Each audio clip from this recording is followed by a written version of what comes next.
they are going to sing about a bull, that means a cow. This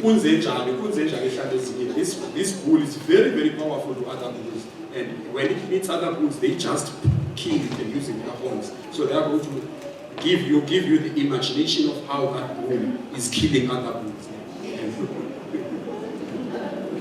They are going to show you by gestures.